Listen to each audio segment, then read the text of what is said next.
There are also a few other things that Coach Nevins did very well.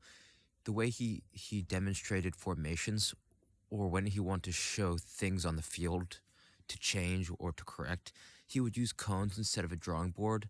And on one level, this is such a small, um, something very small, but just seeing tangible objects really allowed at least myself see things visually in a way that drawing formations with pen and paper and or showing, or with marker on board just didn't translate. I just felt it was easier to understand what he was saying when he used cones to show formations and to kind of paint certain pictures of the things he wanted to see. Something else he did really well is he would split up. He would have a consistent substitution. He would do the same format of substitutions every time. So, for example, in the first half, halfway through the first half, he would take out the forwards and the wingers, right? So, four players would come out and four players would come in, you could say. And he would leave those same four players in for the start of the second half. And at the end, so at the second half of the second half, the starters from the first half would come back in. So he kind of, after the fact, I was thinking about this a lot. It was like, since he would do this consistently, players knew what to expect. And so what started happening is you'd get a lot of bang for your buck out of your players, because a lot of times players come out and they're not sure if they're going to go back in.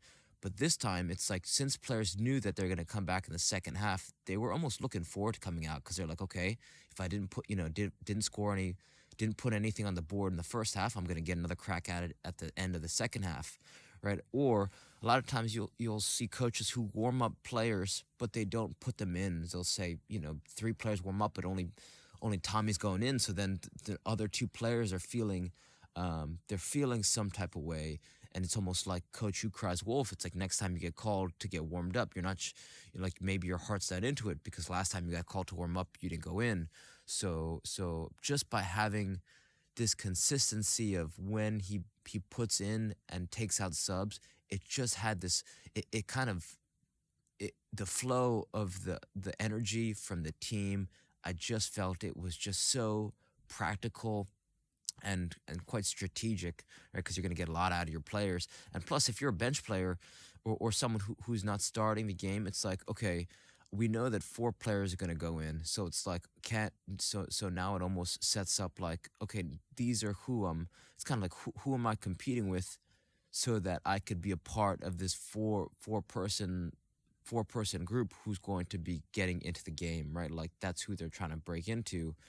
So it just allowed players to have a better understanding. It's like, okay, I'm not part of this four-person group that's coming in, and that made it quite clear in terms of the things that, because the worst thing is, like, players think that they're going to have an opportunity to get to play, but then they actually don't. So sometimes coaches can't handle those types of conversations, and with this style, it made it very clear who's going to play, who's not going to play, and it just made a lot of sense to me. Another thing that Coach Nevins did very well is, right before the start of games, he would set up two cone lines, right? So he'd set up, and this was right by our team and the other team's bench. So it was like right in the area where, it's like both teams are very close together in proximity, and it's right before the game started. So, not only is the other team watching, the refs are watching, and he would set up you'd set up two cone lines. So one line, it's like a shuttle between three cones, and then a fourth cone would be, maybe less than 10 yards away. So a quick sprint. So it's like a slalom through three cones, and then a quick sprint. And he'd have two lines of this, right? The whole team separated into two lines. And this was right before you were ready to play. So now, so it's like the tension would be drawn.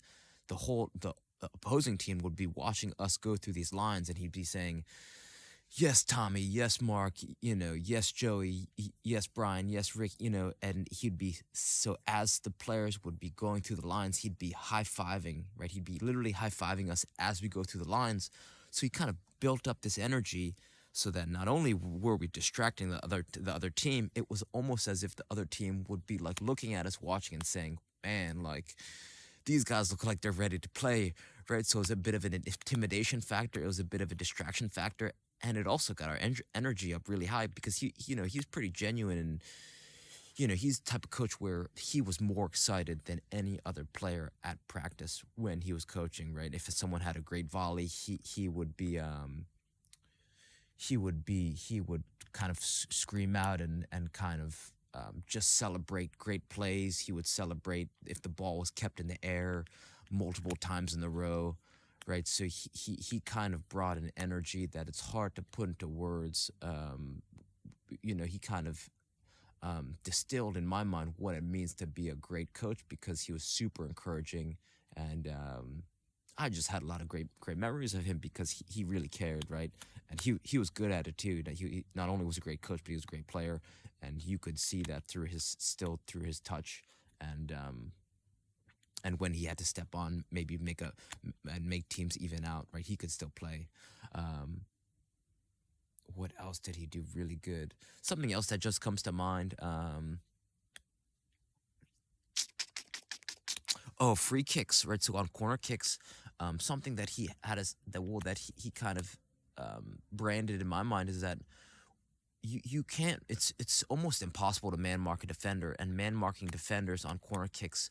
If you're the defending team, not only is it gonna, it's super hard to defend because not only can the person who you're man marking intentionally lead you away from the place that you want to be. So because they know you're man barking, right before the kick, they can bring you somewhere where they want you, and then they can beat you to wherever they want to go. So any player with half a brain can kind of defeat man marking on a corner kick. So that's one. So he would have us set up this kind of castle defense where he would put two players on either side of the goalkeeper, right?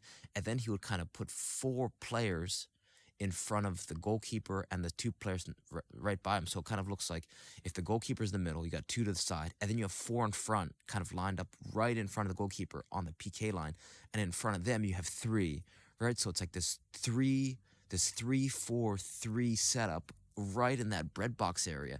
And if you think about it, it's like the most important area where you want your players to be to defend and clear out the ball. So this isn't like a stagnant, this isn't, players aren't glued to the spot. This is kind of tentative line, and when the ball gets played, it might be a short corner or the ball gets played into the area, and so kind of players expand out and get the ball as far away from our defensive goal as possible.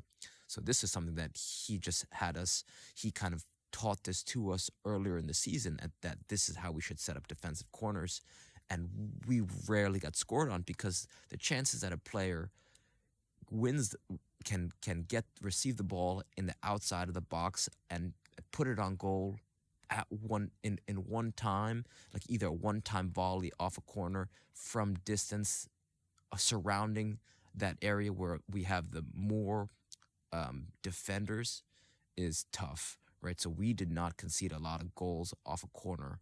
um, I don't think ever, to be honest.